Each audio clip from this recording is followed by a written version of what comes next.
gets into the low branches easily.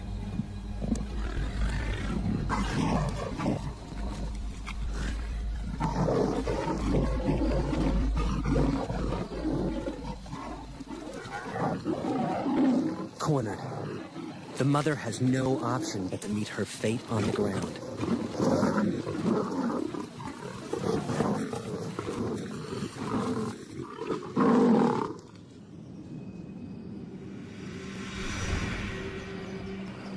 At dawn, JV and Elman scour the mother's territory and find what they fear.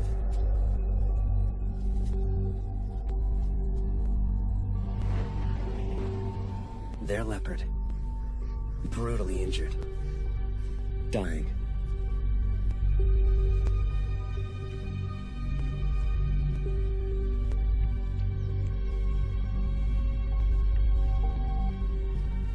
Her wounds cut to the bone.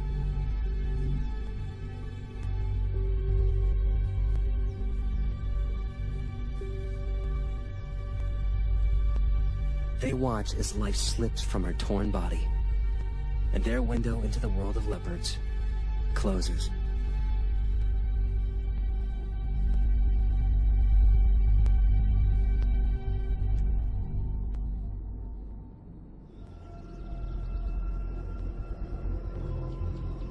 JV and Elman try to follow other leopards, particularly the mother's daughter, named Tugwan Female. But Tugwan's nature is a far cry from her mother's.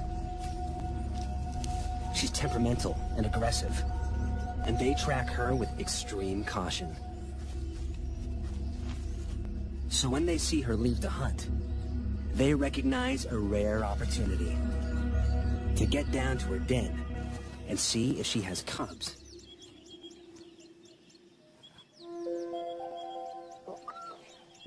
What JV finds changes his life. A tiny female cub emerges from the den.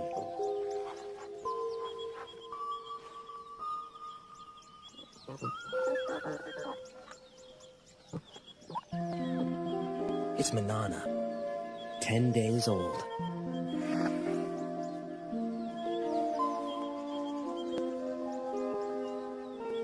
JV's window into the world of leopards opens once more. As a single parent, Tugwan must hunt, or she and the cubs will starve. So, in their first weeks of life, Manana and her brother are often left unguarded at the den.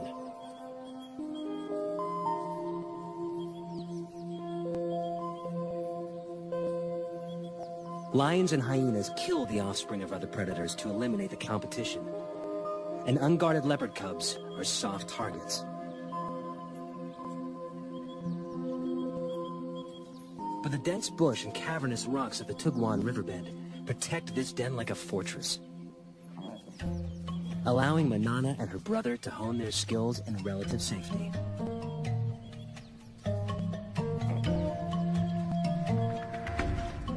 New creatures awaken their earliest hunting instincts. But it takes a little longer to grow into climbing.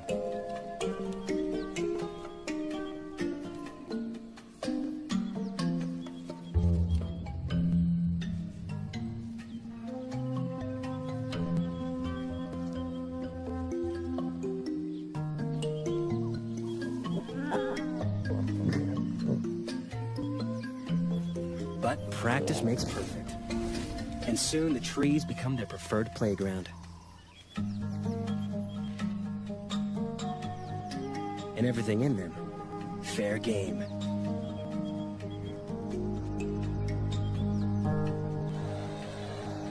Manana soon learns that tackling prey that bites and hisses is harder than it looks.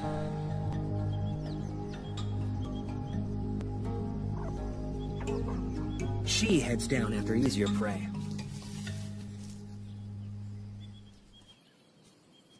As the cubs grow, so too will the size of their prey, until at 1 year, they will be ready to catch full-grown antelope alone.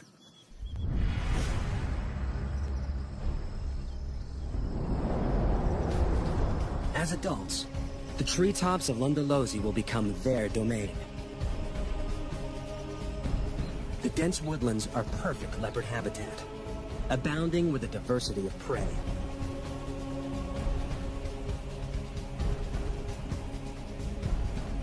But with that prey comes other, larger predators.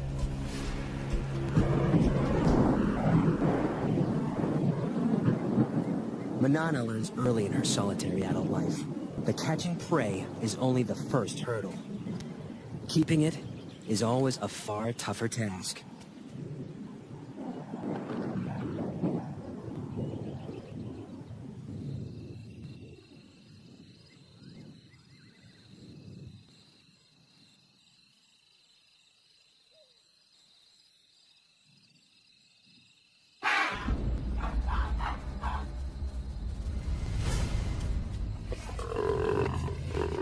The death rattle of the Impala goes up like a flag, alerting wandering hyenas to the kill.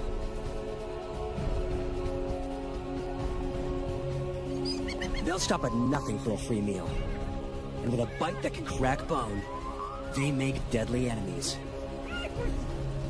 Manana is in mortal danger.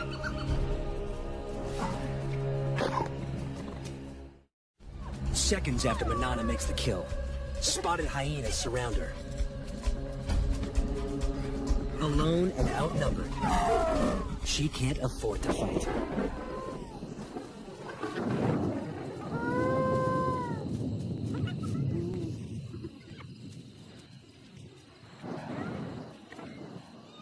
The hyenas, on the other hand, can't help fighting.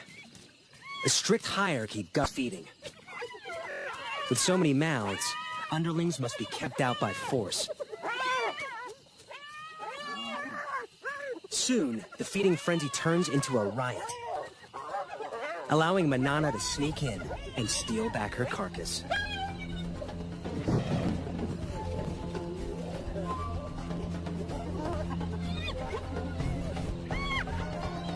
This time, she hauls it out of reach before the hyenas know what's happened.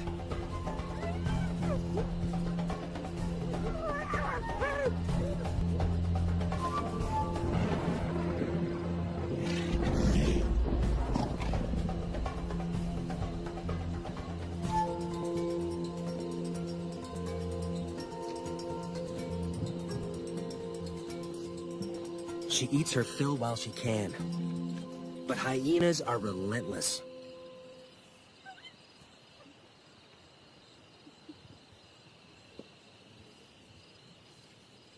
A scout remains to stake out the tree and wait for Manana to make a mistake.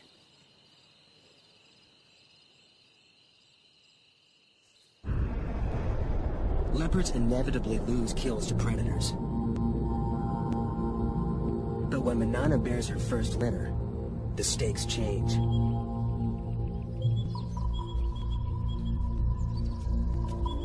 Predators are a constant, mortal threat to leopard cubs. Here in the Kruger National Park, they kill 1 and 2 infants. But even at only 4 years old, Manana proves to be an excellent mother. Her den sites are all but invisible.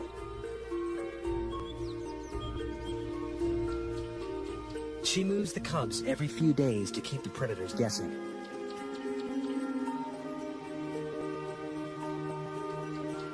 Never staying in one den long enough to build up a telltale scent trail.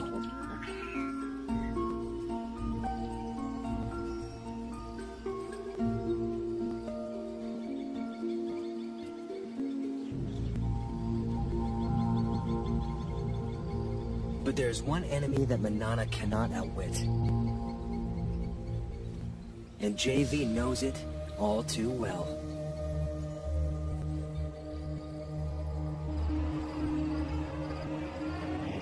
A female leopard, which we called Sunset Bend female, contracted psychoptic mange. And I believed at that time that it was a natural process and that I should not interfere. And I watched and filmed while she deteriorated and eventually died.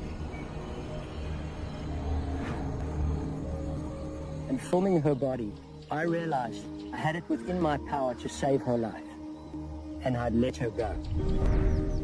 When Manana and her cubs contract the same mange, he is forced to make a controversial decision. Sarcoptic mange is caused by a mite that eats away the skin. In the wild, it's a death sentence. But this time, JV won't stand by and watch Manana die. To treat the mange, JV will dart a drug called ivermectin directly into Manana and her cubs.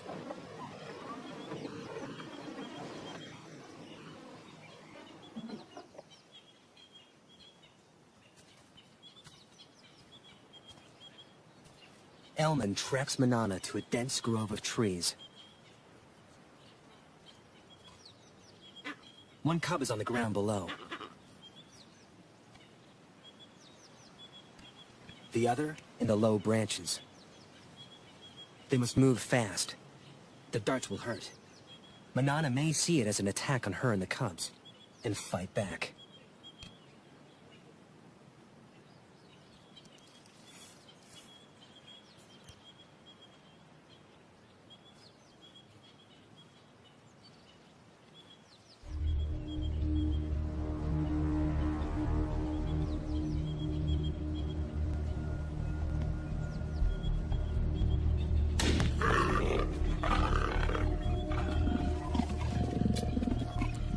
One of the few times when the dart hit Manana that I saw her really angry.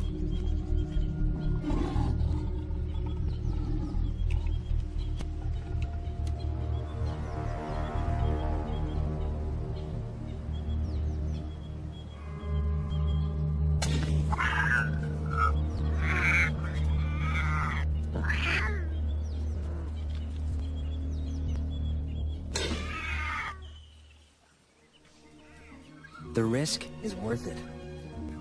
3 weeks later, Manana and the cubs make a full recovery.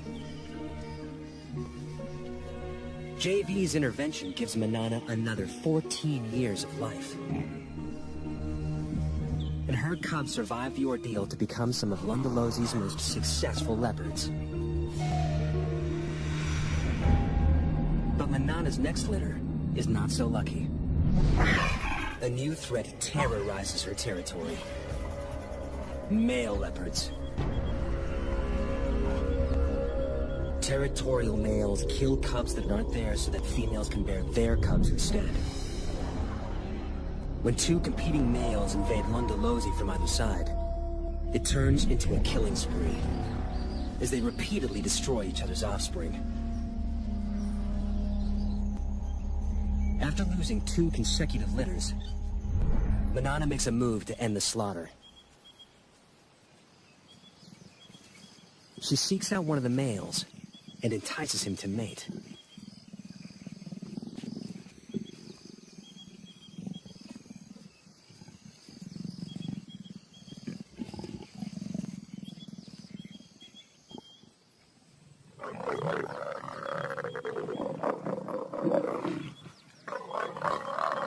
Like domestic cats, microscopic spines on the male's genitalia make mating a painful process for the female. A process she must repeat every 15 minutes, day and night, for up to 5 days straight.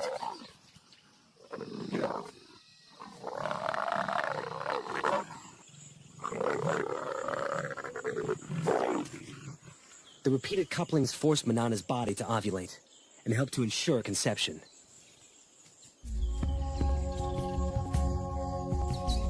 When the ordeal finally ends, she crosses her territory to find the other male and endures it all over again.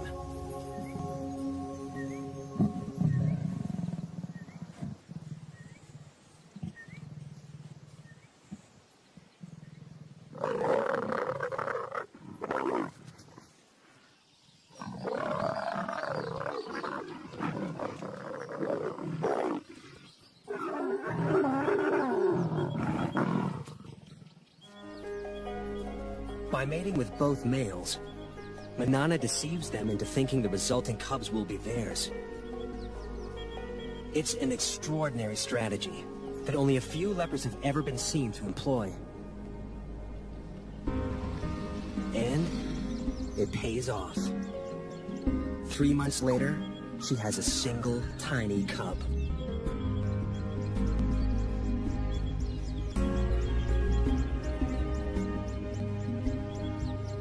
Usually, there are 2 or 3 cubs in a litter. Lions may abandon single cubs to bear larger litters.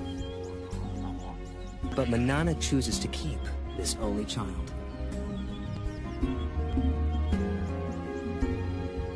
The rocky den hides many inaccessible crevices, and its perimeter is guarded by dense thorn trees. A lion or hyena will have to work hard to reach the cub. Manana leaves it safely concealed in the rocks and heads off to hunt.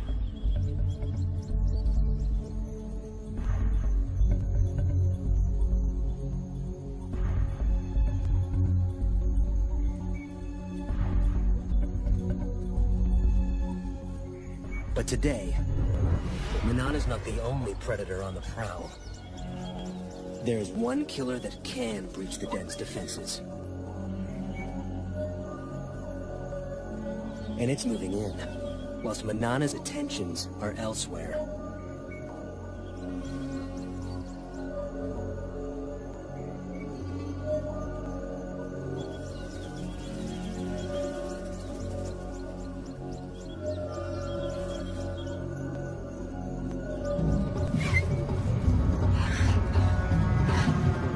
Hunt failed.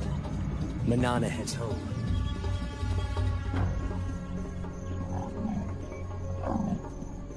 She gives a soft contact call for her cub. But there is no answer. Something is wrong.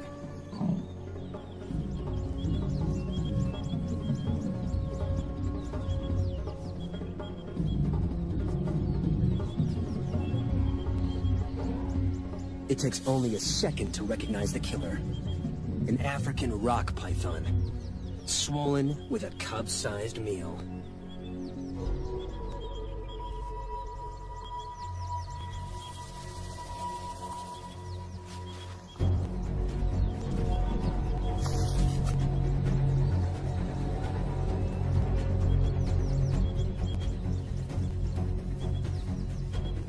Manana risks her own life as she attacks her cub's killer.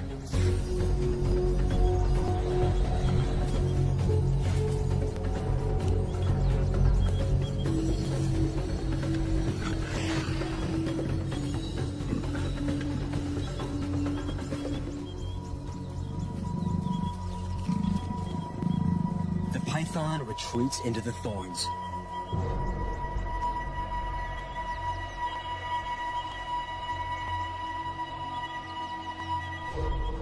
But Manana will not give up.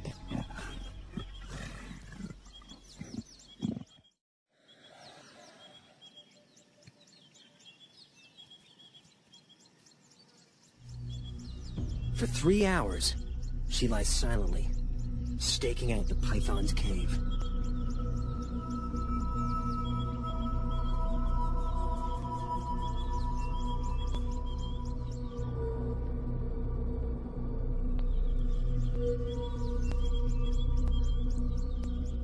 At last, her patience pays off.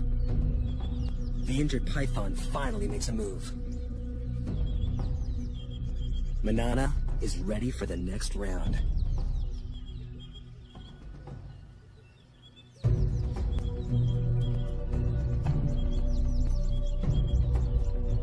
She waits until it's clear of the cave.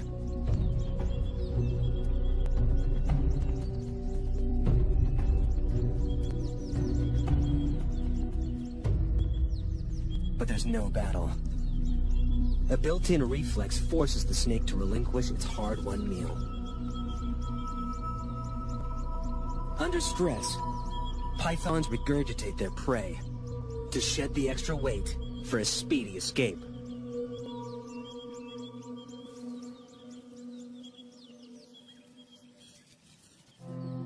But Manana has abandoned the attack. She's got what she came for.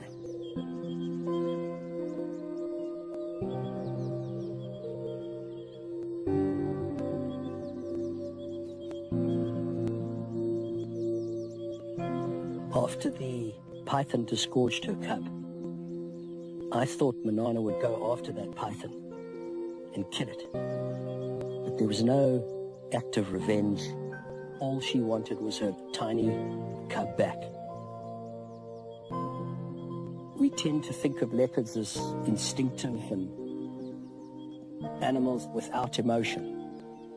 That is completely untrue.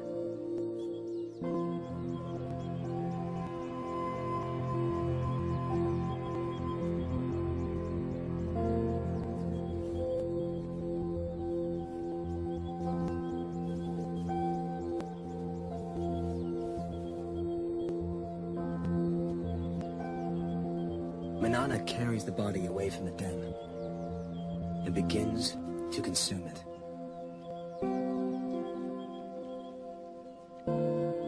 Manana knows that her cub is gone. By eating that cub, I believe that she was going through a ritual. She was going through a ceremony, disposing of the cub. It was one of the most emotional times I ever spent with her. And then, incredibly, for 4 days she called for a cub that she knew was already dead.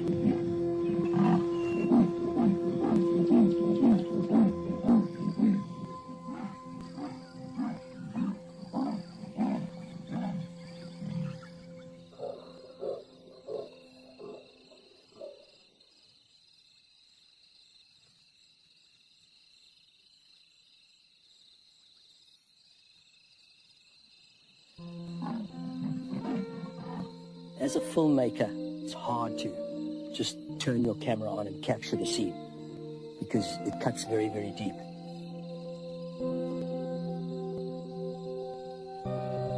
Manana's grief is tangible, but losing cubs is a reality all leopard mothers must face. Of Manana's 8 litters, only 4 cubs survived to adulthood. She can't afford to grieve for long. She must ensure her own survival. And to do so, she must hunt.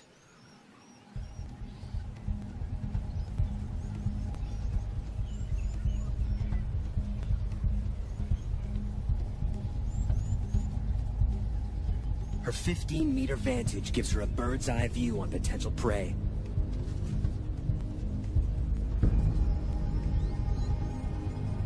An impala breaks from the herd. Manana has her target.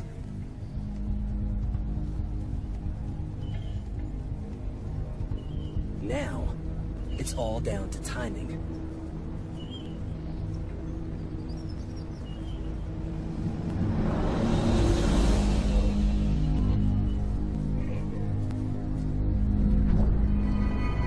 She makes it look easy, but this aerial assault is rarely witnessed.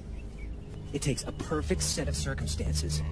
The right prey in the right place. Perfect timing. Perfect precision. But it means nothing until her belly is full.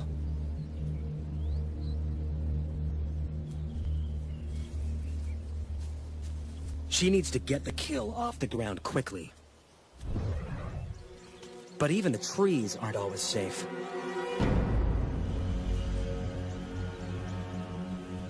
Lions are the leopard's #1 enemy in Africa.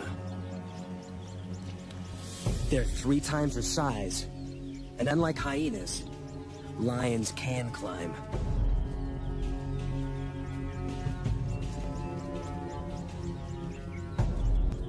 Like her grandmother, it's a threat she can't escape.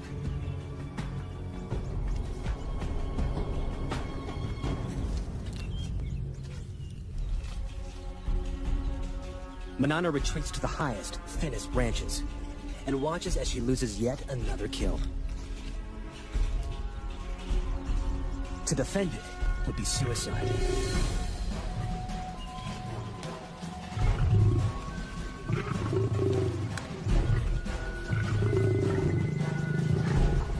The pride's forces grow.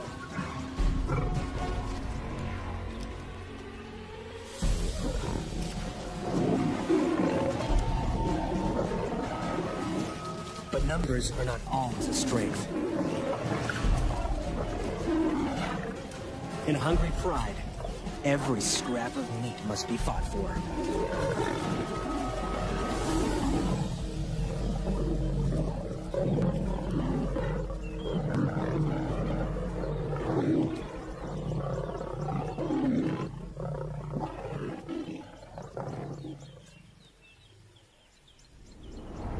With the enemy distracted, Manana makes a swift exit.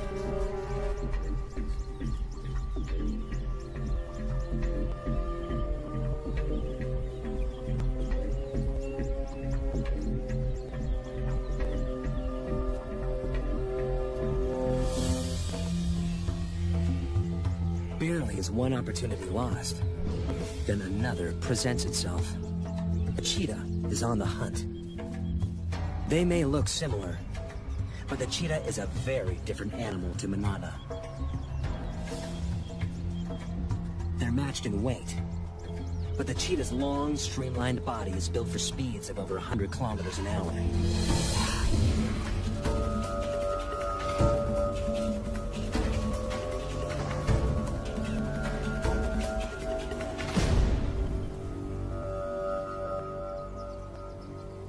While Manana's is built for stealth and strength.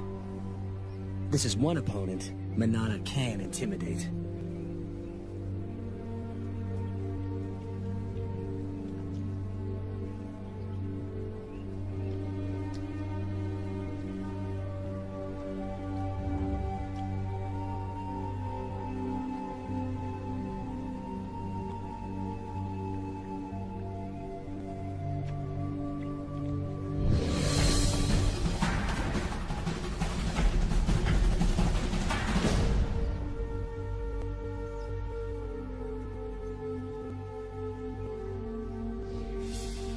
Leopards only pick fights they can win. Except when it comes to territory. Females will fight to the death for their rights to prey, habitat, and ample den sites.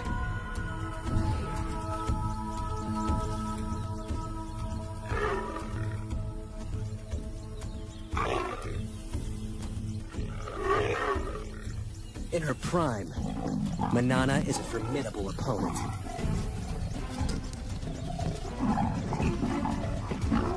She holds Londolosi's best territory for most of her life.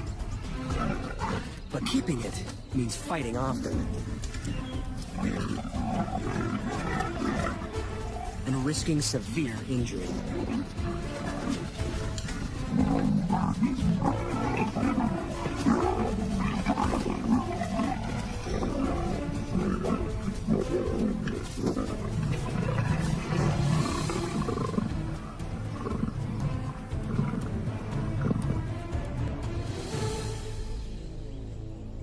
As Manana grows older, those injuries begin to take their toll.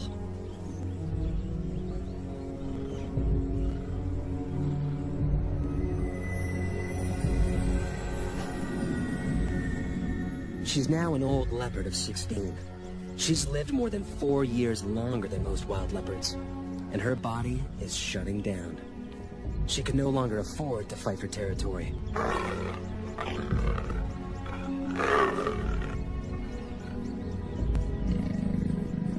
She must watch, humbled, as younger, fitter females mark on her turf and claim the best of her territory.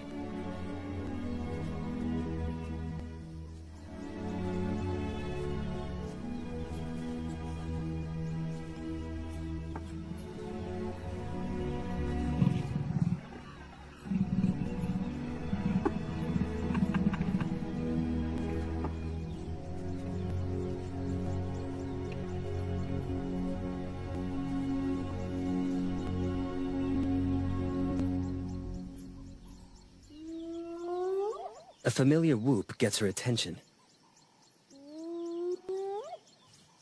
A much-needed meal could await nearby. Scavenging from the hyenas that plagued her youth now helps to keep her alive as an old lady. As usual, they fight over who has the right to feed. It's getting tougher and tougher for her to hunt, so if she can scavenge some meat from this kill, it'll keep her going for a while. And as the meat gets separated and spread around, she may have a chance to pick up a piece of meat and jump into a tree. But while there's so many hyenas, it's very, very dangerous for her to go in now.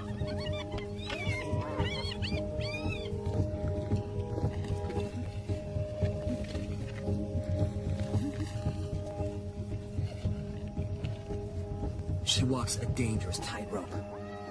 Scavenged meat could keep her alive. But if she's discovered, the hyenas may attack.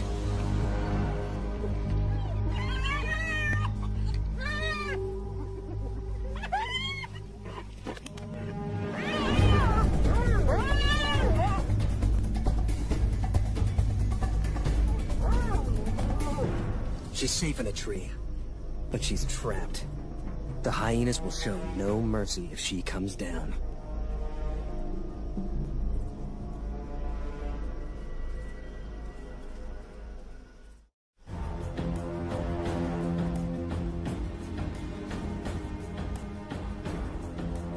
Manana waits for hours in the blazing sun.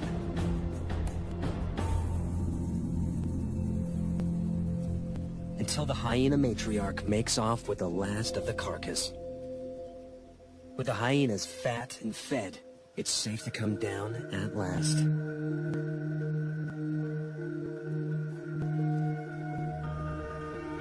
The ordeal has cost her precious energy. Energy she will struggle to replace. 6 months down the line, every day of life for Manana is one that JV doesn't expect. He heads out regularly to check up on her.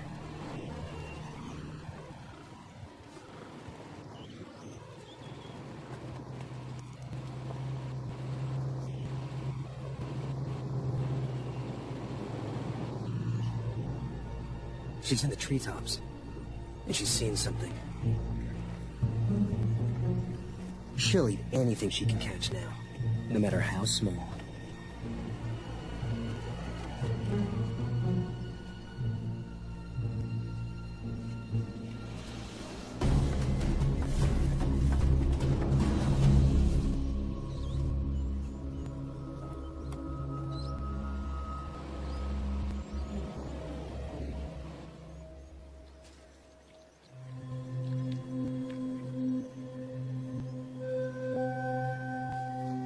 Manana used to be so fast, so strong, but now she's nearly 17. She's had to adapt to catching smaller prey. She's caught this monitor lizard, but still surviving, still using every trick to ensure her survival. She's very old. She can't have long to go.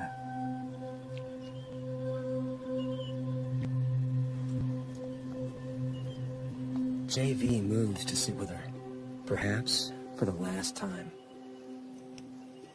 Okay, my girlie. In just a few weeks, she will be 17. A record age for a wild leopard. The equivalent of 85 human years old. Okay, girl. He chuffs to her, a sound of reassurance that she would use to calm her cubs. Okay, girl.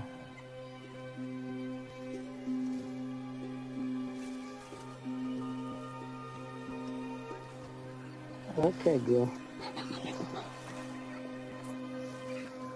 Okay, girl.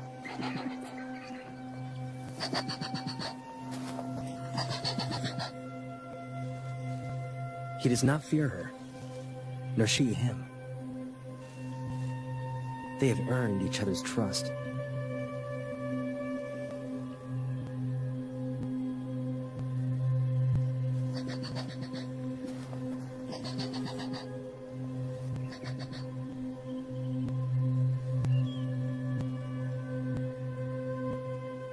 there are few people who could lie a body's length from a wild leopard. But JV knows his time with her is drawing to a close.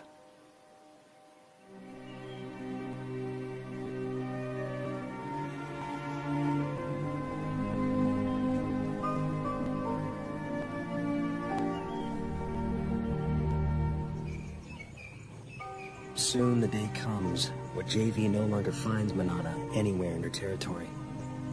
And he knows she is gone. When I go out into the bush at Londolozi, I expect to see Manana around every tree. But of course, this incredible leopard is gone. Truly fascinating creature. The male hippo stands at about 1,5 meters tall and has been known to weigh up to 2 tons. Every schoolchild knows that hippos need fresh water in which to fully submerge and support this huge mass. The water also needs to be drinkable, and their preferred feeding places are within 1 to 2 kilometers of good water that is at least 1,5 meters deep. They can swim on the water's surface or underneath, remaining submerged for up to 6 minutes. Nostrils and ears can be closed to prevent water ingress. This yawn, where the hippo displays the tusks, is a sign of dominance and a signal to intruders to keep away. At dusk, hippos leave the water to graze through the night. 99% of their food intake is fresh grass, yet hippos don't actually eat as much as you might expect, given their huge body size, approximately 12 kilograms a day. Hippos give the impression of looking a lot more docile than they really are, but beware. They are officially classified as the most dangerous mammals on the African continent. Stay away from hippos and take extreme care if planning to view them.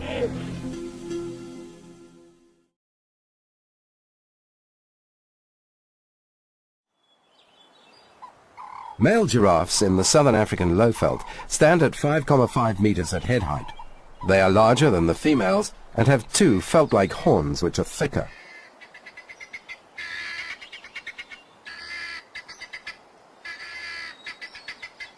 The front legs are straddled with the knees bent to reach down and drink water.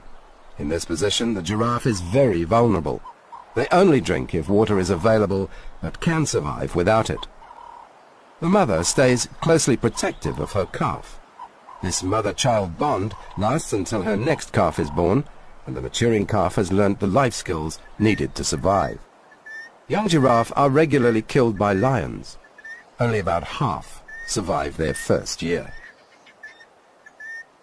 These giraffe are feeding on protein-rich leaves and shoots at the top of acacia trees in the Kruger National Park, the most important source of food for giraffes. Twigs and branches are pulled into the mouth by the giraffe's long tongue. Small twigs are chewed and swallowed, including the thorns. They also eat the flowers and pods of certain trees. All is washed down with large quantities of digestive saliva. Notice that they soon move on from one tree to the next. This is because the acacia tree has a natural built-in defense mechanism. When eaten, the tree exudes a bitter chemical substance, tetanine, noxious to giraffes. So they have to be quick to avoid the bitter substance contaminating their food.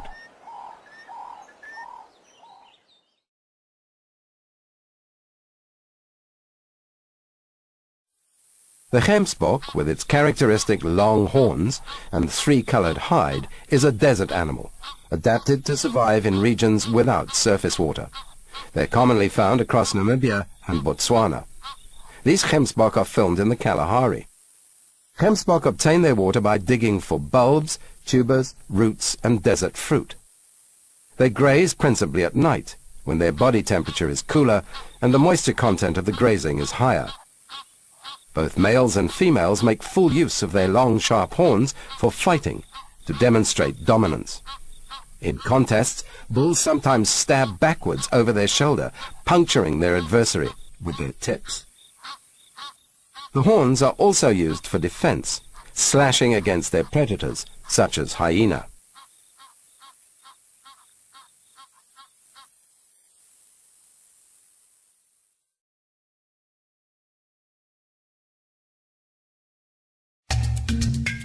Long-legged and slim, These cats are built for speed. Unlike the leopard, the spots are single and not formed in groups of rosettes. There are also distinctive black tear. This is a massive creature, standing up to 1,8 meters high at the shoulder, with males weighing up to more than 2 tons. The white rhino is distinguished from the black rhino by its broader muzzle and wide lips.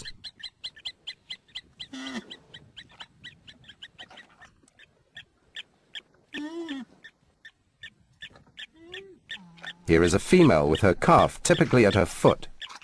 Cows are ferociously protective of their young and will charge to protect them. The mature bulls tend to be solitary and territorial, marking out their territory with their feces. When meeting submissive neighbors at their boundaries, they rub horns amicably. Fights usually occur over territorial disputes and females. Rhinos have developed an extraordinary thick skin to provide protection from lethal horn sparring. Rhinos need grassland to survive. They are heavy grazers, combined with water. They prefer a flat habitat and plenty of cover for protection. They spend 50% of the day grazing on fresh grass and drink water in the afternoon and night. As you can see, they also eat soil for its minerals. These rhinos are mud bathing to provide protection from ticks and other parasites, and to keep their skin cool in the sweltering tropical heat of Kruger National Park. You will notice that the female's horns are shorter than the bull's. Rhinos can live to a venerable 40 to 45 years. They've been heavily poached throughout history, mainly for their horns. And conservation programs and patrolling operations have been very instrumental in protecting them in the second half of the 20th century from near extinction in southern Africa. Today there are several thousand white rhinos in Kruger National Park and Umfolozi, and their numbers are increasing.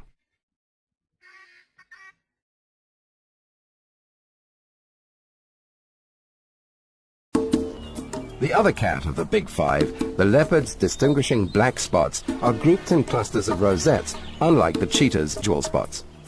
Adaptable and resilient, leopards are able to survive in a wide range of varying habitats and live right across South Africa, even not far from urban areas and in and around farmland, as well as arid zones.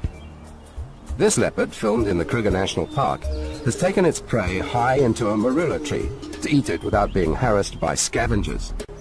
They eat and hunt anything, from small rodents to larger antelope, reptiles, fish, primates, and birds, depending on the habitat. Interestingly for a cat, they also eat fruit.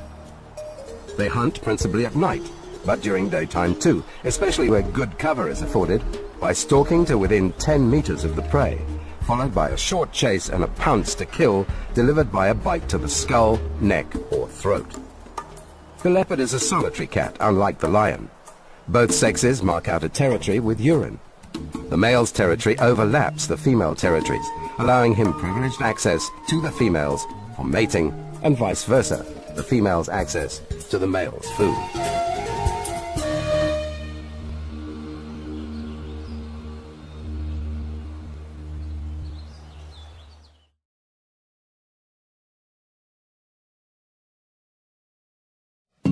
These are African buffalo, the fourth of the big five. Much like thick-set, heavily built cattle in appearance, buffalo have characteristic horns. Thick, wrinkled bosses across the forehead, from which the horns protrude sideways and downwards, curving upwards to the tips. These are large, bulky animals that need to eat a lot, almost 20 kilograms per day of protein-rich grasses, preferably, and other greenery.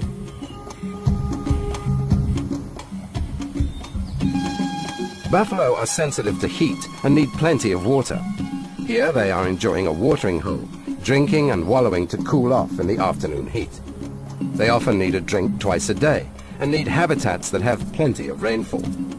As well as the cooling effect, wallowing is also part of the buffalo's social activity. A way of... Willkommen in Afrika. Nehmen Sie Platz und begleiten Sie Kevin und Mara bei der aufregendsten Safari ihres Lebens. Eine atemberaubende Reise Von der namibischen Skelettküste über den ganzen afrikanischen Kontinent bis zum Gipfel des Kilimanjaro. Zu Land, zu Wasser und in der Luft freuen Sie sich auf die Schönheit Afrikas. Den spektakulären, nie dagewesenen 3D. Produziert vom 3D-Pionier Weltschlossen.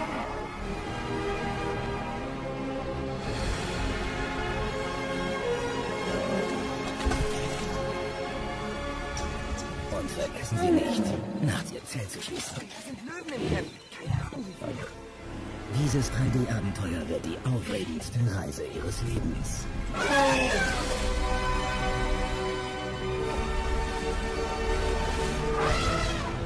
African Safari 3D.